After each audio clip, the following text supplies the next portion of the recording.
It's Yash. Okay, so we're finally going to start this spiritual satsang group.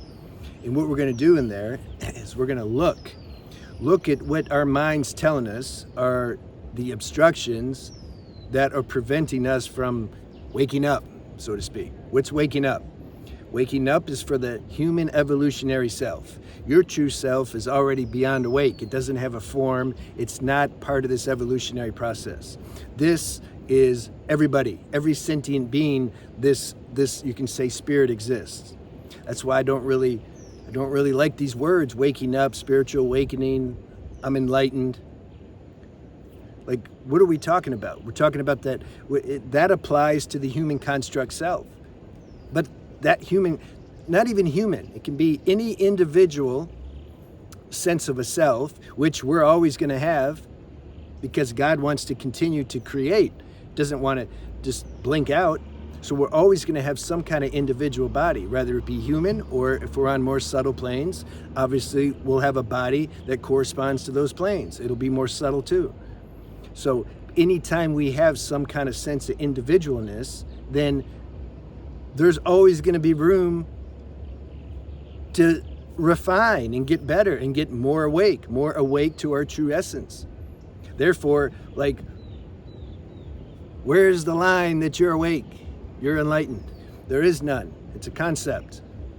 Now, there's some people with higher degrees of self-realization, of course. And it's natural to respect them and have reverence. It just comes natural. We can do that without these labels, awakening and enlightenment and all that. So, yeah, I wanted to set the tone for the satsang because we want people in there that are on a similar frequency and vibration. So we're all kind of basically on the same page. And we're going to look and see what are these obstructions that are basically giving us an experience of misery. Now, there's some things, because of karma, like the people are going to, can I say suffer? I mean, you're going to have, some people's lives are just very trying. They have tough lives. They're like special forces, people. Spiritual special forces. I was going to make a video. Spiritual special forces. Those people have different lives than, when you listen to some of these non-dual videos and they say, you have somebody in their 20s and they're like, all you got to do is just realize nothing exists. I mean, come on. It's like, nothing exists. See, life can catch out the best of them. Anybody, the highest, there is no highest, but people with high degrees of self-realization, if life constructed a certain life situation, if these beings are in a body, okay, they're going to experience some pain. When Jesus was getting nailed to the cross, yeah, he wasn't just saying nothing exists. There's a woman named Helen who was part of Yogananda's organization back in the day, and she had really bad migraines all the time, like super bad. She could hardly even walk sometimes. But very, very saintly woman. Probably because this health condition really just drove her deep into a surrender. That's the blessing of those things. So my point is, we want to get away from judging our spiritual progress because it's the mind that's doing that.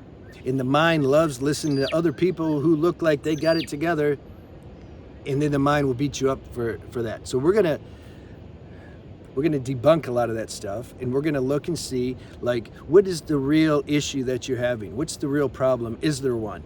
We're going to apply self-inquiry to that and see, like, is there really a problem here? And is there something you need to address on a practical human level that might help bring the body back into a state of balance so that then you can experience a greater degree of inner quietude so that then your sense of presence is more palpable. It's more strong. For example, if somebody's eating pizza and nachos every day and smoking weed and never exercises and doesn't go outside, but yet they meditate, do you think their meditation is going to be as efficient as if you can say, spiritual matching continuity in all aspects of your life? So what we do in our life is important, and what we don't do is important. So we're going to look at that stuff. We can also talk about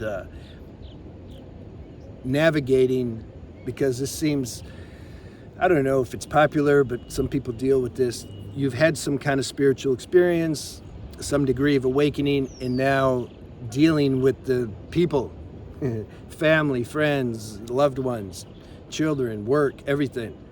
What do you do now? You're on a different level. You're like perceiving things differently. Like they don't understand you. In fact, you get in trouble for nothing. You're like, I didn't do it. But they don't like you. What do? You don't feel like having the stupid same conversations with people. Oh yeah, weather's nice, and yeah, Jimmy's fighting with Mary again. Oh really? Like you don't want to do that stuff. You want to have high level talk. What do you do about that? I'd say stay away from them, but maybe some of you can.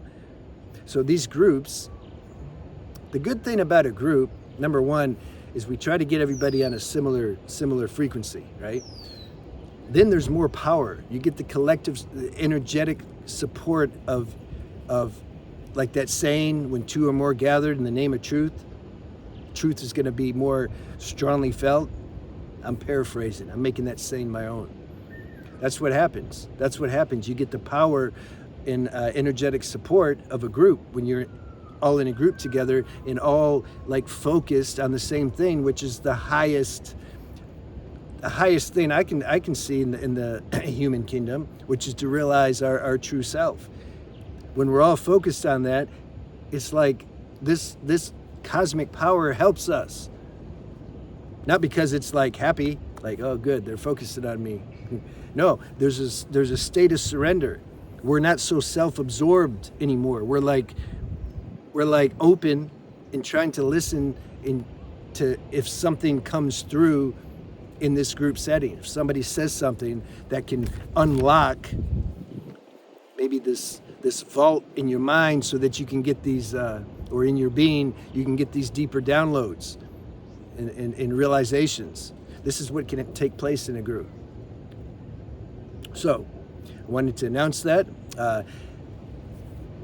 This video is on my website, but if you're watching this on YouTube, there's a link to my website in the description box. You can go to the website and then you can see the instructions on how to join the group.